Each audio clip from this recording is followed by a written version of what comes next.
Hey everybody, how's it going? This is Matt Tebow with Stacked, and today I'm joined by today's victor in the Cloud9 matchup. We have Fudge, their top laner. How are you doing, man?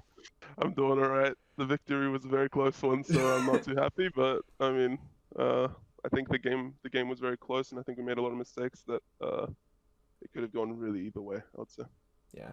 When a matchup between top teams like Cloud9 and 100 Thieves comes in, it's always gonna be like that. Probably. It didn't it didn't look too clean for either of us, though.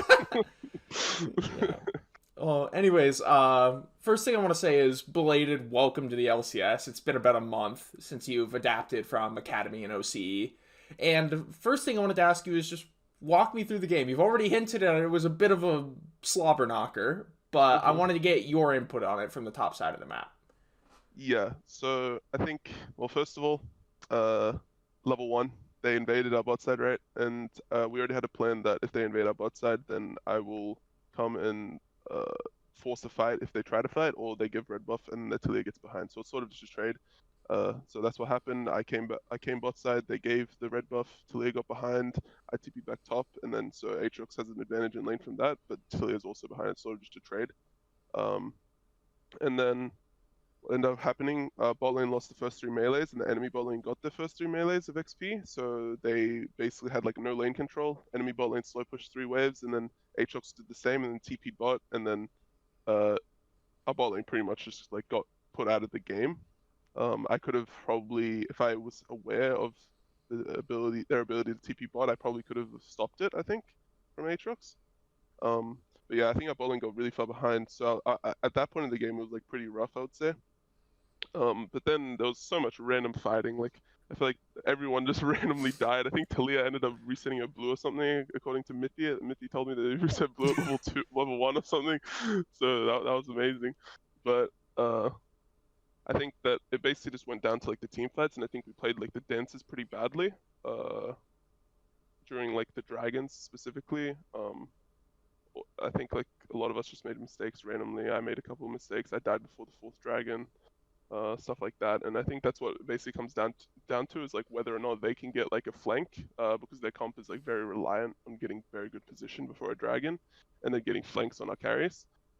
And they got some of those flanks in some of the fights, and some of the fights they didn't. And when they didn't get the flanks, they lose. And when they do, they get the flanks, they win. Right? Mm-hmm. And I mean, your matches with Cloud9 100 Thieves, even going back to Lock-in, have been these like it's either been close or it's not been close, to put it lightly.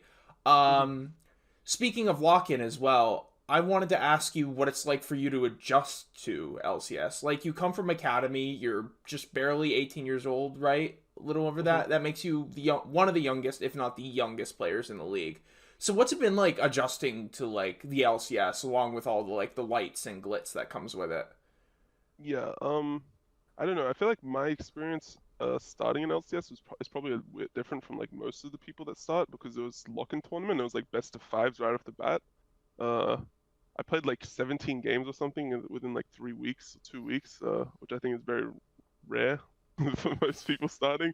Um, but I think it was probably I think it was actually better like in terms of like improvement for our team that the lock-in tournament happened. I think best of ones you find it hard to like really improve a lot from them because they're usually very random and they're pretty unpredictable, like this game basically.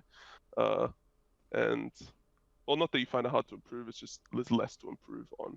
Mm-hmm. Well, it's less that shows, I guess, because you're just playing more games in best of fives. Um, and I think that it helped a lot with like my improvement. I think that I improved a lot going from like the start of Lock-in Tournament to the start of LCS, and I think even going into like these week's games, I think that what's happening in the games makes it seem like I haven't improved. I think because I think that the results of what's happening in the game is usually not very good, specifically around me, or even around the team as well. But I think that I improved a lot this week in terms of like my laning, and I don't think it's really shown a lot in the past two games that I've played against EG and 100 Thieves. Mm-hmm. And I mean, what's a top laner without his jungler as well? It looks like Blabber's been working with you a lot Yes, through these yes. past few games. What's it like to be in basically a duo with arguably the best jungler in the LCS? Has he made that transition smoother? I think that the way Blabber plays is he either makes the game look like a complete stomp, or it's like extremely like volatile. Uh, um, I think that whenever you play top lane against blabber, if you get behind and you lose wave control, I think he punishes it very well. And I think that going from lock-in tournament to the first week of LCS, we played against the 100 Thieves, right, in the lock-in tournament, and they played really well around their top lane, specifically with mid and jungle. And I think that we learned a lot from like how to play with waves, to like basically destroy the enemy top laner or just destroy anyone in their team, using like good wave management and like coordinating mid and jungle. And I think that we did it pretty well against like the first three matches, but I think it's also like it was also because we were versing Camille with Ignite. It's very easy to gank, right? No flash. And she also loses wave control to a lot of the champions that we're playing, Jackson and Renekton.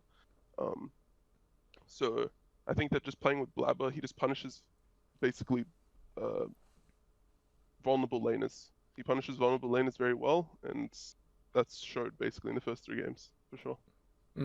I actually wanted to ask you about Ignite TP because both times they'd first or second pick Camille. They'd let you counter pick Jax into it, and then they'd still take Ignite TP anyway. Does that, like, when you see that, especially for probably like the second or third time, does that kind of seem disrespectful to you? Or do you think it's just like, oh, we're playing this matchup, it's Jax, it's whatever? No, I don't think it's disrespectful. I think they just genuinely think it's like the best thing to do. Mm-hmm.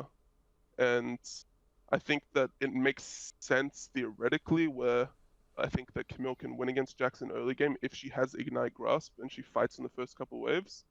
Um, I think it's very close. I think it's also the same against Renekton. The problem is that I think that they didn't really play well around the level 1, 2, and 3, like warding for the enemy jungle and tracking the enemy jungle. And I think they played their waves pretty badly in the first couple waves, so it made it look like Ignite TP was like a really big issue. But I do think if they played better, then it wouldn't be that big of an issue. And I also think that Ignite doesn't necessarily save them in some of the scenarios they died as well.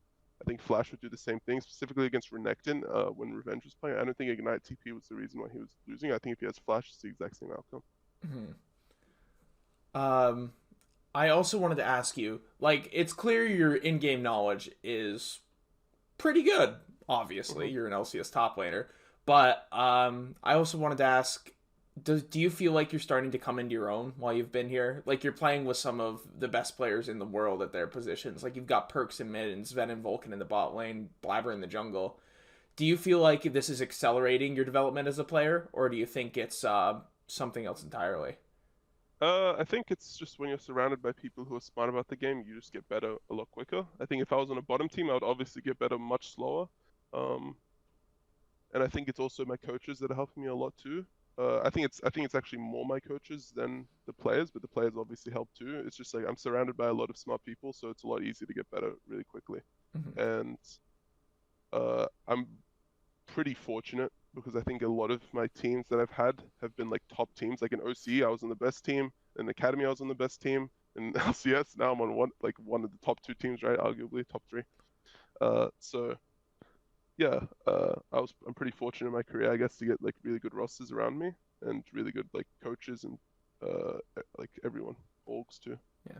So yeah. Does Cloud9 Academy have a lot of overlap between Academy and LCS? Like, do you guys scrim together a lot? Is there like Um, coaching overlap? so I mean this year we've been scrimming much less than Academy did last year.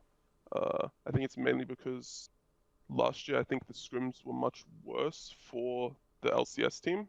So now that the scrims are better for the LCS team, we don't feel the need to scrim our academy team to like they have similar practice. Now it's like the LCS teams that were scrimming are much better than they used to be, I think, in 2020. So now the academy team doesn't scrim as much. But I mean, I specifically talk a lot to our academy players, Darshan as well. I think Darshan is really smart about like top lane as well. I think he's like definitely LCS ready. So I'm pretty surprised that he didn't get an offer this year. But I mean, going into next year, I'm sure it'll be good. But basically, I just talk to our academy players a lot. I watch their scrims. I like sometimes join their reviews whenever I have time, and I'm not doing my own reviews. Mm-hmm. And yeah, I think that I think our academy team like works with our LCS team more than like other teams, but I would say that it's probably less than last year. Mm-hmm. And I think you know this question is coming as well. You addressed it in your interview with Travis Gafford a few days ago about the what's coming, the trash talk, and how you feel about it and what everybody's what everybody's been saying about you and like the way you've been playing on Cloud9. I'm not gonna go ahead and beat a dead horse, but basically the gist of it is like, yeah, I want to confirm you said like, yeah, I kind of brought it upon myself, but yeah, Yep. do you have any more thoughts on that? Have you come to any sort of epiphanies in the past 3 days? Um, I think that's actually, I think recently I have been getting not that much, Mm-hmm. surprisingly. Uh, I think that I haven't really been playing well in the past couple of games. I've been playing, so I'm surprised like there's much less hate. I guess it's just like people forgot about it or something. People just forgot about it, but I mean, I'm I haven't really changed my thoughts, I guess. It's just like I still have the same. I still like. I don't really trash talk as much, Mm-hmm. obviously. Uh, I'm not sure if Travis put some of the trash talk that I said in that video, but anyway, yeah. I mean, I'm fine with all the like the Twitter and Reddit stuff. I think it's like honestly like uh, it's a good way to like mentally get mentally strong, I guess, from like everyone flaming you. But I'm sort of used to it anyway. Like from like I mean I've talked to a lot of people that are not very nice people. So Mm, they're like, I mean, they're trying to help me, but they don't put it very like nicely. bluntly. Yeah, they put it very bluntly, which is fine. Mm-hmm. So yeah, I think I'm pretty used to it at this point. Yeah. So when you say you're surprised you haven't been getting as much, do you think it's because you've been playing well, because you've been like, because Cloud9's been winning? Like, Yeah, I think it's basically like because of the results of the game and like what's happening in the game isn't as dramatically bad. Even if I'm actually playing similarly, uh, the results aren't as bad, so that people who aren't very smart about the game can't really see if I'm playing bad or well. So they don't really flame as much. But I would say that like some lock-in games I played better than like the past two games I played. I would say for sure. mhm. Uh, but obviously the results are much worse, or much better in LCS than lock-in now, right? So. That's interesting. Do you think to use your words, the people who aren't as smart as the game? Do you think it's primarily them who are giving you the most flame, or is it other people I would entirely? say that people who flame don't really have very good reasons behind it, and I'm sure if I had a conversation to them about like why they're flaming, I'm sure they would have very terrible reasons behind why they're flaming, or like they would they're just sort of flaming to just say it for like for fun. Uh, but if I'm sure if I went into like why they think I played bad, they wouldn't be able to give very good reasons, or the reasons would be very obvious that are like, okay, you like died here, sure, dude, I did die there, like I know that, right? Yeah, Uh, you play but if I where I went am and see if you yeah, die yeah, yeah. there. That's fine. I did like I do make mistakes, right, in game, and they can flame me. But the people who like give more like, oh, he played lane badly, and if I asked them like, how did I play lane badly, they wouldn't be able to tell me because they're just not good enough to tell me. Hmm. They would just see the result of me like being down in CS, and they think I played lane badly, right? Right. Uh, so that's what I mean when I say like people who aren't as smart, sort of saying comments. Hmm. And one last thing. Prior to the season coming in, one of the big narratives was like the young talent coming in and everybody else retiring, right? Like Double Lift's gone, Bjergsen's gone, he's in coaching.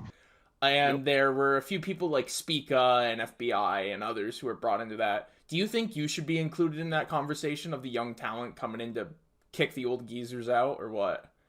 Um, I don't think that's. I mean, I think like Spica and FBI have already like been like they already prove they've already proven themselves in LCS, right? Okay. So I'm not really like worried about being put on like the same level as them in terms of like status, I guess, or like player strength, because I don't really have the same like results or like games to back it up. I think being like compared to like someone like, to be honest, even like someone like Niles or like Revenge, I think it's like more of like a normal comparison, I would say.